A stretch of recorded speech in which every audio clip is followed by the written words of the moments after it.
What's going on? In today's episode of Grown with Sean, we're going to talk about how to clean the Manjula or Manjula. All right. I need to clean this. Okay, so our story is I went to the store to originally just get a Manjula. And I bought it, brought it home. I don't know what I did. I waited 3 days for it to acclimate to the room temperature. And when I took it out the pot, it still was completely soaked. You know, when you get plants from those big box stores, sometimes that happens. But this one was still drenched. So, I mean, it was root rot. So, unfortunately, I lost a lot of the plant. Fortunately, I still have it. And we'll show that another time, but it's in recovery mode. I still have it. I lost half of it, but the half that I have, we in the money, okay? So anyway, I went back, and because I don't like failing at things, I went back and tried this again. Now, when I went to the store, the plant was still at the place where I put it at. When I went the last time to buy these plants about 2 months ago, well, probably maybe a month ago, when I went to buy it, I had moved one of these plants to the side to say, now I'll come back and get it. I didn't go back, of course, but then I did. So here we are. All right, so what's going on here is bird poop right here. A little bit of browning in our leaves right here. And so what I'm gonna do is simply some maintenance on it. Maintenance care on a Pothos is the same as on a philodendron. It's very, very easy. I use a mix of water, Pure-Castile Soap, and Neem Oil, and it takes care of everything. It gives it the shine, and it takes care of some of the little pests that you get that come with this. So let me get my gloves. All right, so I have my gloves. These are microfiber gloves. I believe you can order them off of Amazon. Maybe title them dusting gloves. They work really good. You can use a paper towel or a soft washcloth if that's what you like to do. This is easier for me. I feel like it shines it and gets in there a little bit better because I can have both sides. So I would recommend these, but this isn't the only way to do it. I'm just gonna separate the little pot that I had. And I just shake. And all I'm doing is just giving this an even coat around. That's all.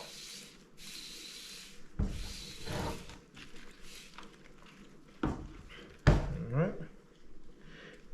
And now what I do is that I just come through here and I'm wiping the moisture away, but cleaning the leaves as I'm doing it. Just making sure all the dirt that's in there is gone.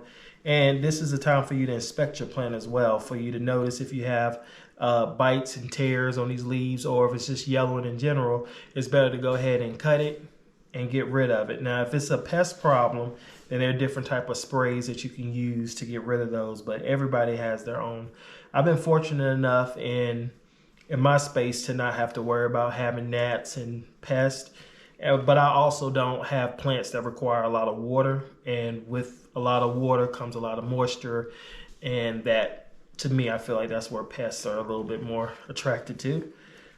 So I have philodendrons, which likes to dry out, and the monsteras, they like to kind of dry out as well. And we know that a pothos and a philodendron, whether these are trailing or none, they also like minimum amount of water. Still give them water. And recently I found out that just because you can let them dry out all the way, don't really do that, because you got to think about it. On that last day that it completely dries out, are you going to be there on that day? Are you going to be a day after that day? And if that's the case, then you've caused a lot more damage to your plant than you've realized, because your plant now is dehydrated. So it's going to start shriveling up. It's going to take its nutrients from another leaf or another stem. So that's something to consider. You can keep up with your moisture from a moisture meter. I've shown them to you before on the last one, and I know I have one around here. Let me look. So the numbers that are in there, hopefully you can see that pretty good. And you can keep your pothos and your philodendron at that 3 level. That's completely fine. You're deep down in there enough that it's cool. It's going to take longer for the process. You can't wait for all of this to go through before you water again, because all of this is going to sit dry. Down here, it doesn't get any light, so it sits there long, so it retains. So it takes a while for it to come out. Okay, doesn't mean you have to sit there and soak when you're watering your plant, but you can still casually go through there and just water. If you put that meter in, it's about halfway through, and you see that it says it's dry. And a good rule for philodendrons, pothos, whatever plant, well, I'm not gonna say whatever plant, but a good rule for your philodendrons and even your monsteras is that you just take your finger, your index finger, you go down about 1 inch into the dirt, and you can tell if it's cool or from moisture or if it's dry. And based on that, that's what you add your water to. But you don't have to wait for it to go all the way on 0 before you add water. You just can't water your plant every day. I know that's a habit that we plant lovers, we love to do that. We love to over care for them, and it kills them. Take a look right here.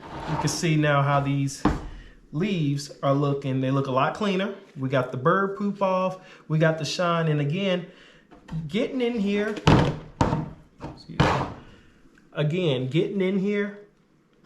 and being able to dust and clean and remove anything that may have just been in the air, this helps the plant for our photosynthesis. It needs to capture all that light it can so the leaves can get bigger and bigger. Every single leaf has been accounted for. Nothing is curled up and turned in there. We either gonna save it or we're gonna get rid of it. This isn't the time to play with it, because we don't want to have to perform this maintenance on this plant weekly or daily. We don't want that. What we want to do is get it right from the start so it continue to grow. So the only thing we have to worry about doing is watering it and rotating it. That's all we want to worry about. So I'm going to go through here and expect the brown leaves, because this plant, you see the colors on here. I do not want a big leaf that's brown. I mean, it won't even grow to its full potential anyway, being that it's brown and that it's dying. But what it's going to do is that it's going to cause the plant just to slowly go. Do you know what happens when the plant is dying or that leaf is dying? That plant will do everything that it can to save it. Okay, so all that energy that can go into actually putting great leaves out is going to go towards stopping this plant, or stopping this leaf from dying. So let's just get rid of the leaf so the plant doesn't even have to worry about it. So you get your trimmers, and make sure you clean these. You use these a lot more than what you think you do. I know sometimes with mine, I even use mine to cut a tag with stuff, okay? You never know what you can pick up. And the last thing that you want to do is kill your plant just off of your tools just being a little dirty, okay? So with that being said, let the fun begin. And usually what I do is that if I'm to the point where I have to cut half of that leaf off, I might as well just get rid of all of it. I mean, again, don't worry, your plant will grow back. It will grow back. You take care of it, it will take care of you.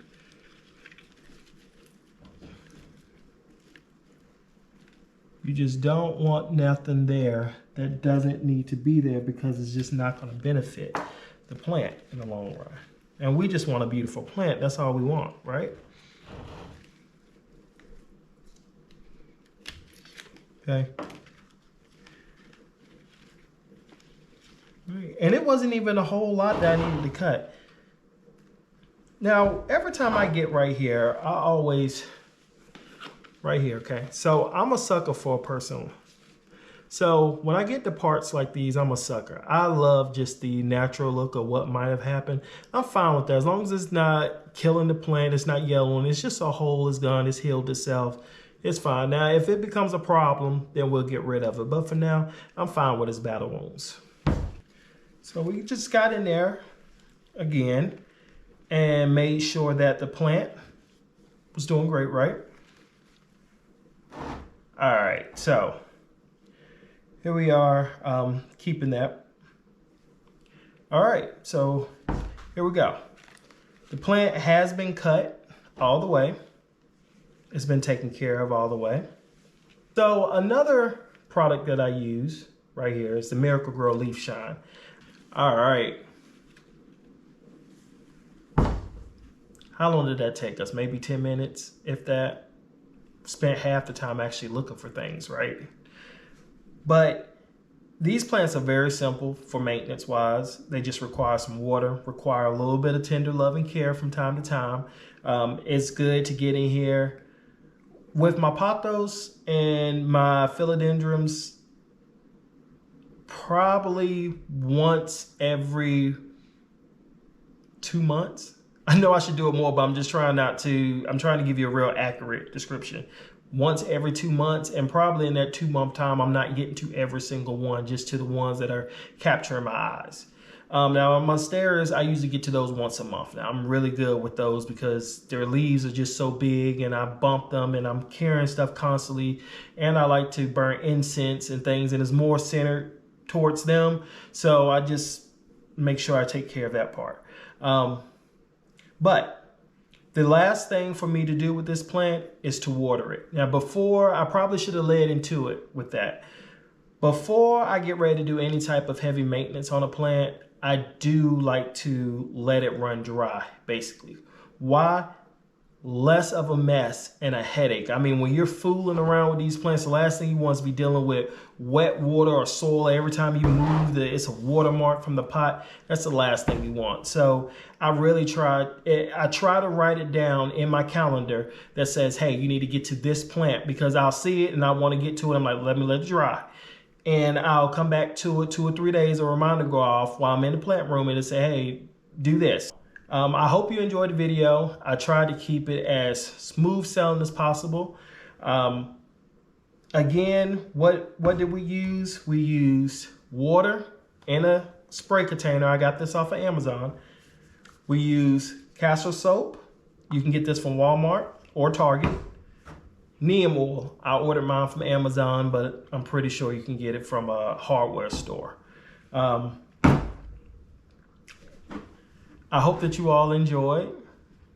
Hopefully I was able to teach you something that you didn't know. And if you did know it, hey, that means you know a little something. And if it's something on here that I did that's a smarter, quicker way to do it, please drop it in the comment section, because I want to know and everyone else want to know as well. So with that being said, like, comment, subscribe. I believe that's what they say. All right. So when you're growing with Sean, there's always something to learn.